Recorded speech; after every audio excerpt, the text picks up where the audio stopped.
Buenas noches a todos, mi nombre es Gumersindo Pimentel. Sean bienvenidos al cuarto seminario en conmemoración a los 10 años de fundación del Instituto de Ciencias Médicas.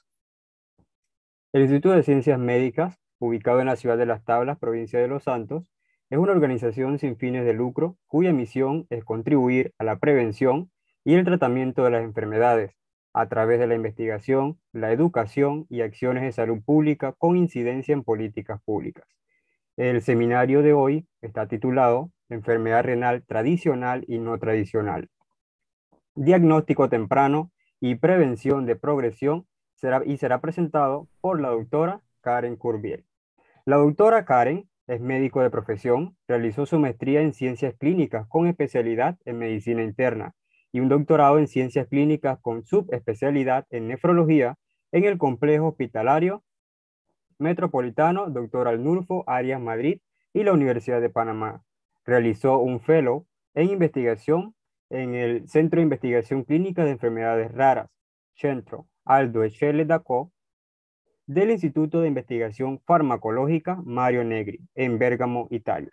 La doctora Curvil ejerce como médico, también es directora del programa de nefrología y diálisis y jefa de la unidad de hemodiálisis en el Hospital Dr. Gustavo Nelson Collado de la ciudad de Chitré, provincia de Herrera. También es investigadora en el Instituto de Ciencias Médicas. Bueno, le damos la bienvenida a la doctora Karen Curvil. La doctora, realizará la presentación y las preguntas al final entonces ya de la presentación. Bienvenidos todos.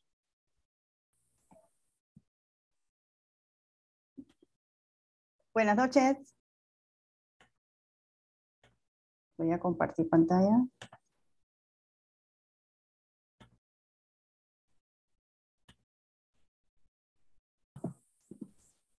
Buenas noches. Buenas noches. Ok, ¿estamos listos? Muy bien, bueno, muchas gracias al Instituto de Ciencias Médicas por la oportunidad. Hoy queremos compartir con ustedes lo que es la diferencia fisiopatológica de la enfermedad renal crónica tradicional versus no tradicional. Así a grandes rasgos, pues lo que es la enfermedad renal crónica es que el riñón se atrofia, disminuye su tamaño, se fibrosa, se empequeñece, y eso hace que deje de hacer su función principal, que es la filtración de sustancias de desecho. Entonces, a medida que eso va sucediendo, pues nosotros tenemos una manera de calificar el estadio que nos va a ayudar a saber qué síntomas va a tener el paciente. Mientras menos función renal tenga el paciente, pues menos volumen va a sacar, menos ácido base va a mantener, menos hormonas va a producir, y su función se va a deteriorar tanto que el paciente va a terminar en el estadio renal 5, que es el paciente que requiere terapia de reemplazo renal, ¿verdad? Cuando disminuye la función renal y aumenta la creatinina, pues nosotros usamos ese valor en una fórmula, que es lo que nos va a hacer el cálculo de la tasa de filtración glomerular, que es lo que nos sirve para estadiar al paciente. Entonces, ¿cuáles son las causas más importantes de enfermedad renal crónica? A nivel mundial, pues la causa más importante es la diabetes tipo 2. Más o menos un 40%. En Panamá, pues de lo que hemos estado viendo en los últimos años, la prevalencia en nuestras salas de diálisis es más o menos un 10 o un 15%. La segunda causa importante es la hipertensión. En Panamá, pues nuestros pacientes en las unidades de hemodiálisis tienen alrededor de un 30-40%, pero hay muchos de estos pacientes que no sabían que eran hipertensos, sino que el mismo daño renal produce algo de hipertensión. Entonces, pues tienen una causa desconocida y como toman medicamentos para la presión, dicen que tienen hipertensión como enfermedad renal. En el resto de las causas, pues tenemos de todo. Tenemos enfermedades glomerulares, tenemos causas hereditarias, tenemos causas obstructivas como litiasis y tumores, y tenemos causas desconocidas, ¿verdad? Entonces, ¿cómo vamos a ver las enfermedades o la diferencia entre enfermedad renal crónica tradicional y no tradicional? Pues viendo la fisiopatología. ¿Glomérulo o no glomérulo? El glomérulo es nuestra unidad funcional y es la que se encarga de filtrar los desechos, la basurita, como decimos nosotros. Y pues se calcula según la cantidad de volumen sanguíneo que pasa y al final por día se suma y eso nos da la tasa de filtración glomerular. En el mecanismo normal pues hay una porción que se va a filtrar, que se va a resorber, otra que se va a secretar y al final eso nos va a producir la secreción de la formación de orina, que es donde se van a excretar los desechos. Y las sustancias que pueden, que son buenas todavía, que no se deben ser eliminadas, pues se van a reabsorber. Por ejemplo, los medicamentos. Los medicamentos se reabsorben porque los vamos a seguir utilizando hasta que se secretan. Entonces, nuestras unidades funcionales pues tienen unas membranas. En el glomérulo existe una barrera que es la membrana basal glomerular. Pero esta barrera de filtración está compuesta por tres cosas. Está el endotelio capilar, está la membrana basal glomerular, que es como una gelatina compuesta de colágeno tipo 4 y de casi 100 diferentes tipos de proteínas. Y están lo que son los podocitos, que son unas extensiones como unos pies que tienen unas membranas o unas rendijas que van a ayudar a que no pasen las sustancias, que no pasen las proteínas, ¿verdad? El endotelio vascular y la membrana basal glomerular están cargadas eléctricamente negativas, perdón, así que van a repeler proteínas como por ejemplo la albúmina. Entonces esta es una imagen de una microscopía electrónica en donde se pueden ver que hay unos poros que son los que van a permitir el paso de proteínas de bajo peso molecular y que vamos a tener estos podocitos que están unidos por unos diafragmas que son los que van a regular el paso de las proteínas de alto peso molecular. Entonces, fisiológicamente, para que ustedes puedan entender qué pasa mal, tenemos que saber qué pasa bien, ¿verdad? En el día normal, nosotros eliminamos una cierta cantidad de proteínas permisibles, ¿verdad? Una mínima cantidad de albúmina, se producen las proteínas de TAM-Horsfall, que se producen en el asa de Henle, ahora se llaman las uromodulinas, y hay una mínima cantidad de proteínas de bajo peso molecular que pueden filtrarse. Lo que está mal, pues las proteínas patológicas pueden ser de dos tipos. La proteína glomerular, que va a ser por alguna alteración estructural en el glomérulo, en las tres barreras que les mencioné, o puede ser una proteína tubular, que no está afectado el glomérulo, pero sí el túbulo, y que lo que sucede es que hay una alteración en la reabsorción de las proteínas.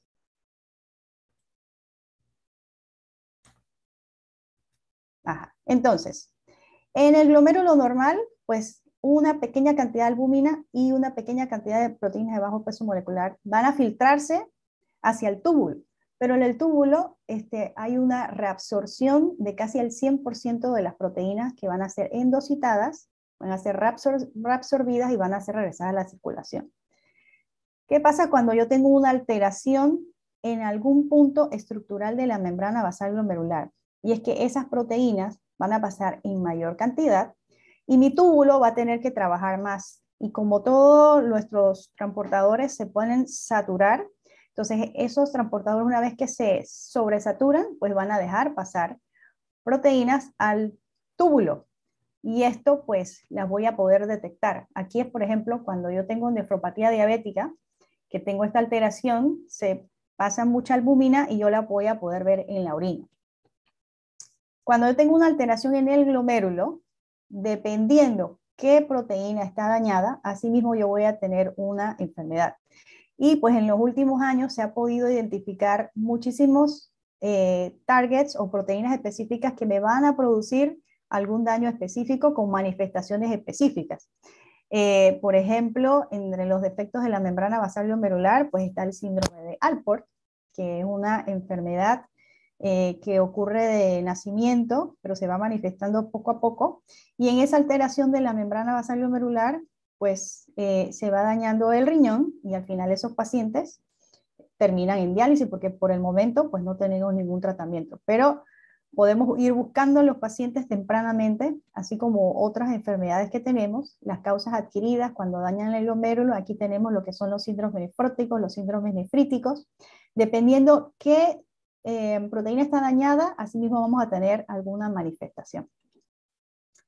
Entonces, cuando esa albúmina empieza a salir, como ella es una proteína de mediano peso molecular, pues así mismo va a producir cicatrices, daño y va a llevar líquido al espacio intersticial, porque lo que va a producir es disminución de mi presión oncótica. Por eso que estos pacientes diabéticos con nefropatía diabética pues van a tener edema de miembros inferiores, y esa es una manifestación clínica del paciente que tiene pérdida de proteína glomerular.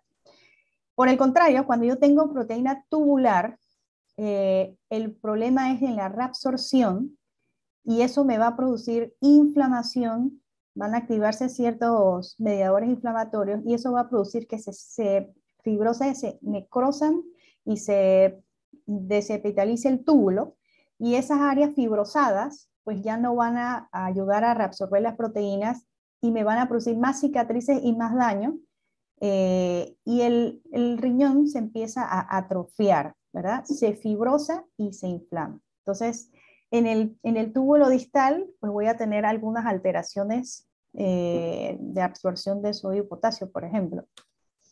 ¿Cómo voy a diferenciar la enfermedad renal crónica tradicional y no tradicional? Ahora ustedes van a su consulta y tienen un paciente, y ahora yo les dije que hay dos tipos de enfermedad renal crónica, y ahora ¿qué voy a hacer? Hay cosas importantes que tenemos que ver, que es, como todo epidemiológico, qué grupo poblacional está afectado y qué manifestaciones clínicas yo voy a tener en el paciente. Como les dije, tenemos ciertas causas que me producen enfermedad renal crónica, ¿verdad? Entonces, las causas más comunes de la enfermedad renal crónica tradicional son la hipertensión y la diabetes, que ya la mencionamos, la obesidad, las causas hereditarias, y en las causas infecciosas tenemos el HIV, la hepatitis B, la hepatitis C. En las causas hereditarias tenemos los riñones poliquísticos, por ejemplo, tenemos el síndrome de Alport. En la enfermedad renal crónica no tradicional, ya vamos a saber que el paciente no es diabético, la mayoría de las veces no es obeso, puede tener una hipertensión arterial leve, todavía no sabemos si esto es un factor hereditario, y no está causado por las infecciones comunes. Por ejemplo, no hemos visto, o no se ha visto hasta el momento, que el HIV produzca una enfermedad renal crónica no tradicional. La afectación es a nivel del glomérulo. En el grupo poblacional, ¿qué se ha visto? Pues en Panamá, por ejemplo, se ha visto que en los diabéticos, a medida que aumenta la edad, hay mayor prevalencia de diabetes. Y muy por el contrario, en los pacientes con enfermedad renal crónica no tradicional, lo que hemos visto es que hay pacientes más jóvenes y que la mayoría son masculinos. Y acá en la diabetes, pues tenemos mayor prevalencia de mujeres. Entonces ahí ya tenemos una diferencia, ¿verdad? Sabemos que la diabetes produce enfermedad renal crónica, y pues si el paciente es más joven y es masculino, podemos sospechar que pudiera tener una enfermedad renal crónica no tradicional. De estudios que hemos realizado aquí en Panamá y de estudios que se han realizado en Centroamérica, pues se ha visto que hay una asociación con un factor de riesgo ocupacional. Por ejemplo, en un estudio que realizamos en el Instituto de Ciencias Médicas, pues pudimos ver que el grupo con enfermedad renal crónica no tradicional, en su mayoría eran agricultores, y había un grupo de pacientes que eran o transportistas o manejaban equipo pesado. En otros estudios en Centroamérica, pues se ha visto asociado a pacientes que trabajan en recolección de sal, en minas, en fábricas de bloques de arcilla. O sea que hay un factor de riesgo diferente para los pacientes que tienen enfermedad renal crónica no tradicional. Entonces es muy importante preguntar qué hace el paciente. Como ya les mencioné, como el daño es diferente, la manifestación clínica va a ser diferente. Tomando como ejemplo la nefropatía diabética, el glomérulo se va a esclerosar, se va a llenar de depósitos de nódulos, que estas lesiones se llaman Kimmel-Cell-Wilson. Y en cambio, en el paciente con enfermedad renal crónica no tradicional, lo que hemos visto es que el intersticio, que es el lugar donde están los túbulos que rodean los glomérulos, pues se va a fibrosar y se va a empequeñecer.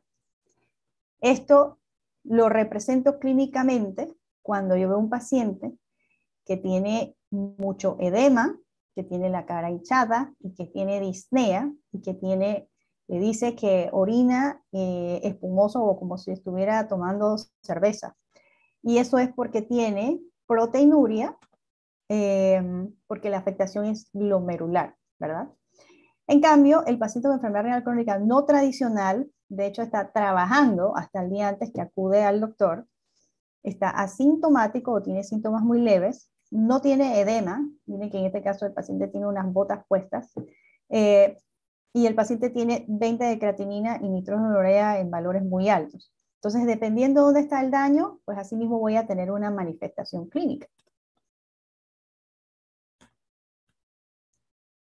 Asimismo, como el daño es glomerular, el paciente con una proteinuria glomerular, para la redundancia, lo que yo voy a ver es albúmina, excepto, por ejemplo, si es una enfermedad de cadenas pesadas, pues yo no voy a, de cadenas ligeras, yo no voy a ver albúmina en la orina. Pero, por ejemplo, en los casos de nefropatía diabética, obesidad o hipertensión, pues lo que yo voy a ver, el marcador de daño a nivel urinario es la albúmina, y por eso es que les pedimos un examen de orina a los pacientes. En cambio, en el paciente con enfermedad renal crónica no tradicional, pues no tenemos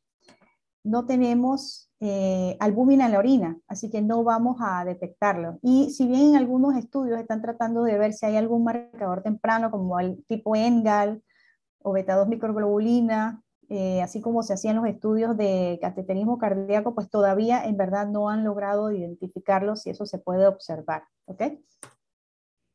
Alteraciones electrolíticas, pues sí, pues como nosotros sabemos, el potasio es el electrolito que pues vamos a ver que se eleva en la enfermedad renal crónica. El 80% de la excreción del potasio es a nivel de la orina, un 5% en el sudor y un 15% en las heces. ¿Qué pasa en la enfermedad renal crónica? El potasio se reabsorbe en un 60% en el túbulo proximal y en un 25% en el asa de Henle. Pero a medida que hay menos flujo glomerular, yo voy a disminuir lo que es la secreción de potasio a nivel distal. Entonces hay una alteración en el metabolismo de aldosterona y yo no voy a intercambiar sodio por potasio. Entonces el paciente va a empezar a retener potasio y va a tener hipercalemia, pero eso lo va a hacer en los estadios terminales de enfermedad renal, porque eso se da cuando el paciente tiene menos de 15 mililitros por minuto. ¿Qué hemos visto en el paciente con enfermedad renal crónica no tradicional? Como él no tiene esa disminución de flujo y lo que tiene es un trastorno en el túbulo, y pues les dije que la reabsorción del potasio se da a nivel proximal, un 60%, entonces estos pacientes lo que vienen es con hipocalemia. Y tienen calambres relacionados pues a la alteración del electrolito. No se sabe todavía exactamente qué proteína pudiera estar dañada, pero hay estudios que ya se están dirigiendo hacia ese lugar, porque una manifestación de estos pacientes es la hipocalemia, a pesar de que tengan niveles de creatinina altos. El otro trastorno metabólico que hay es la excreción del ácido úrico. Normalmente el ácido úrico pues se va a filtrar todo, se va a reabsorber en un 98%, luego hay un proceso de secreción tubular activa y finalmente se excreta en un 12% y lo demás pues se reabsorbe. En los pacientes con enfermedad renal crónica hay o alteraciones en la producción o hay disminución en la excreción. Lo que se ha visto es que en el paciente con enfermedad renal no tradicional pudiera haber algún trastorno genético asociado a alguna variante o al gen de la uromodulina que pudiera estar disminuyendo la excreción, porque estos pacientes tienen hiperuricemia. Y en el paciente con enfermedad renal crónica tradicional, pues el paciente no tiene esa elevación de ácido úrico tempranamente. Hay otras causas de retención de ácido úrico, pero en el paciente con enfermedad renal crónica tradicional, pues no lo vemos. Y uno de los marcadores de diagnóstico o de reconocimiento es que vemos que este paciente tiene aumento de la absorción de los valores de ácido úrico sin manifestación de gota, ¿ok? Es importante mencionarles que antes, hasta hace como 5 o 6 años, los pacientes con hiperuricemia pues no se trataban a menos que tuvieran manifestaciones clínicas. Y como ustedes saben, pues cuando el paciente tiene gota se le da antiinflamatorio. Pues ya sabemos muy bien que la hiperuricemia produce a nivel del túbulo depósitos de cristales que de hecho se pueden ver en la orina, y que esto produce, ayuda a producir fibrosis y atrofia a nivel del túbulo. También se ha visto que hay un mecanismo de la fosfofructoquinasa asociado a las bebidas azucaradas y el alcohol en estos pacientes, y que hace que entonces los azúcares terminen haciendo producción de ácido úrico. Eso también está en estudio, pero se ha visto que es un mecanismo diferente y que está asociado al daño al nivel de los túbulos. En el ultrasonido, pues nosotros vamos a ver que los pacientes diabéticos, por ejemplo, ellos no empequeñecen, no se atrofia su riñón, a pesar de que se pueden esclerosar los glomérulos. Pero en los pacientes con hipertensión, por ejemplo, la atrofia renal va de la mano con la elevación de la creatinina. O sea que por mucho tiempo el paciente puede mantenerse con unos niveles de buen tamaño. En cambio, lo que se ha visto con la enfermedad renal crónica no tradicional es que con valores bajos de creatinina ya tienen atrofia renal. Porque esto es que el intersticio se fibrosa y es como si se deshidratara, entonces el riñón se va a empequeñecer y eso lo podemos ver en los ultrasonidos de los pacientes. Claro, no voy a salir a pedir ultrasonido a todo el mundo. Yo primero tengo que hacer mi diagnóstico clínico, mis laboratorios, pero una herramienta que nos ayuda a diferenciarlos pues es el ultrasonido. Y aparte pues que tengo otras patologías que yo puedo diagnosticar. Por ejemplo, si el paciente tiene una litiasis, tiene hidronefrosis o tiene unos riñones poliquísticos, yo lo voy a ver en las imágenes, ¿verdad? Entonces, bueno, muy importante. Cuando ustedes van a su consulta y ven pacientes que tienen una mínima elevación de creatinina, al médico no nefrólogo, cuando le enseñamos unos laboratorios y ven una creatinina en 1.5, pues probablemente no le llame tanto la atención. Desde hace algunos años, la tasa de filtración glomerular viene impresa en la química sanguínea, en la caja del Seguro Social, y ya eso está cambiando en el Ministerio de Salud. ¿Por qué? Porque ven la disminución de la tasa de filtración glomerular debajo de 60 mililitros por minuto, pues es enfermedad renal crónica o una insuficiencia renal aguda, ¿verdad?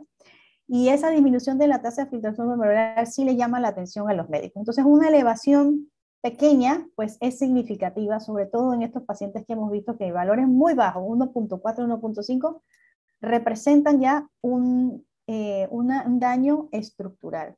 Entonces, para que ustedes tengan un mapa y se puedan llevar una idea clara, aquí están las cosas importantes que ustedes deben recordar. Cuando ustedes vean a su paciente, ¿qué población es? Masculino o femenino, más joven o mayor de 60 años, ¿verdad? Si está asociado a diabetes e hipertensión, pues obesidad, yo debo pensar que probablemente se trata de una enfermedad renal crónica de causa tradicional. Y asimismo, pues voy a buscar mis manifestaciones, ¿verdad? Las manifestaciones clínicas me van a confirmar que su daño pues debe ser a nivel del glomérulo. Cuando yo voy a ver un paciente que no es diabético, no es hipertenso, y yo debo preguntar, y es algo que no se hace en la consulta, de qué trabaja el paciente, cuál es su otro factor de riesgo de exposición, ¿verdad? Se puede preguntar si el paciente, nosotros lo hacemos en la consulta, exposición a químicos, agroquímicos, usted sabe insecticida, usted dónde vive, nosotros sabemos que la península de Azuero pues es el área de producción de caña, arroz y maíz, es un importante centro agrícola. Por supuesto que hay muchas pacientes que tienen su agricultura en la casa y tienen sus tomates y sus aguizales y eso también pues tienen que usar agroquímicos para mantener las plagas, eso pues lo sabemos, ¿verdad? Pero tenemos otros pacientes que son ingenieros agrónomos o que están en contacto con esos sitios o si el paciente ha tenido alguna intoxicación por insecticida, pues es importante preguntarlo, porque si no lo preguntamos muchas veces el paciente no lo va a decir. Es como cuando le preguntamos los medicamentos, debemos preguntarle si el paciente usa antiinflamatorios, porque es algo que los pacientes no dicen y nos encontramos de manera frecuente que lo usan descontroladamente por muchos días, por muchos meses y eso finalmente pues es una de las causas de enfermedad renal crónica. Y pues saber que si el paciente no tiene edema y ya yo tengo una alteración en la creatinina y tengo la presión normal, pudiera ser que el paciente lo que tiene es un daño intersticial. Esto resume en verdad lo que es la fisiopatología de las dos enfermedades. Entonces, ¿por qué es importante hacer el diagnóstico? Porque como les dije al principio, estos pacientes con enfermedad renal crónica no tradicional, pues trabajan hasta el último día. Si ustedes no lo saben o si lo saben, se los reafirmo, todas las personas que trabajan en el campo, cosechando, en las zafras eventuales que se les contrata por un tiempo, pues ese es su trabajo y esa es su manera de ganarse su vida. Entonces esos pacientes no van a dejar de ir a trabajar porque no les pagan. Entonces pues van a trabajar aunque se sientan muy mal y lo hacen con un esfuerzo sobrehumano. Entonces, ya cuando el paciente deja de trabajar, y si ese es el único que trabaja en la casa, pues no va a poder mantener a su familia, así que no dejan de trabajar. Pero llegan tan mal que ya necesitan terapia de reemplazo renal o diálisis. Entonces, es muy importante y estamos trabajando en eso en la Sociedad Panameña de Nefrología y Hipertensión y con otras organizaciones, el Ministerio de Salud, tratar de identificarlos tempranamente en estadios en donde podamos hacer alteraciones, por ejemplo, recomendaciones de estilo de vida. Si el paciente trabaja a la agricultura, ya en otros países hay legislaciones para que el paciente haga sombra, descanso e hidratación. Y eso está ayudando a que esos pacientes no progresen. Y lo otro, pues que si usted identifica un paciente que tiene hiperuricemia en estadios tempranos, se puede tratar y eso evita que el paciente progrese a enfermedad renal. Una perla importante es que acá en Azuero tenemos muchos pacientes de longevos y pues los pacientes ya de cierta edad van a tener una pérdida fisiológica de filtración glomerular. Pero si logran ver aquí, más de 75 años es en la línea roja, y pueden tener 45, 40 mililitros por minuto. Eso representa un bajo riesgo, eso simplemente está asociado a la senescencia. Y ese es el paciente que no debo salir corriendo a referirlo al nefrólogo, porque la verdad es que no podemos hacer ninguna intervención ahí más que sus cambios estructurales normales adecuados a la edad. Que no es lo mismo si yo tengo un paciente de 18 años que me viene con 45 mililitros por minuto. Entonces, nosotros queremos hacer identificación temprana y prevención con los pacientes que nosotros vamos a poder hacer una intervención. Pero un paciente adulto mayor de 80 años, pues simplemente él funciona con una tasa de filtración glomerular disminuida. No necesariamente porque sea hipertenso o diabético, simplemente porque hay una pérdida fisiológica de tasa de filtración glomerular. Y a nosotros nos refieren pues muchos pacientes de esa edad que les damos, bueno, como se dice en inglés, reassurance, o sea, les aseguramos que en verdad están bien. Y vemos algunas cosas, ¿no? Hipertensión, si el paciente no está en su meta. Pero, pues sí, es importante identificar al paciente con enfermedad renal crónica no tradicional, porque la disminución de la tasa de filtración glomerular puede ser muy rápida y ese paciente en un poco periodo de tiempo pues va a perder su filtración. Estos son los pacientes, por ejemplo, que están no identificados, que nadie hace nada porque ellos no van a ir a una consulta de atención porque no sienten nada. Son pacientes jóvenes, no hay ninguna norma de screening para pacientes de 40 años, debo estar bien, pero ese es el paciente que pierde, obviamente, mayor cantidad de mililitros por minuto y pues va a llegar a diálisis. En Panamá tenemos 14 unidades de diálisis a nivel de la Caja del Seguro Social, 4 unidades a nivel del MINSA, para una población aproximada de casi 3.000 pacientes. Afortunadamente todavía tenemos sillas riñones, pero por ejemplo en Centroamérica, esta epidemia de enfermedad renal crónica no tradicional ha producido un aumento importante de mortalidad porque ellos no tienen las condiciones que tenemos nosotros en Panamá para poder brindar el servicio de diálisis. Entonces hay una alta mortalidad. En el estudio que les mencioné que hicimos en el Instituto de Ciencias Médicas, pues nuestra prevalencia de enfermedad renal crónica no tradicional es de un 14%.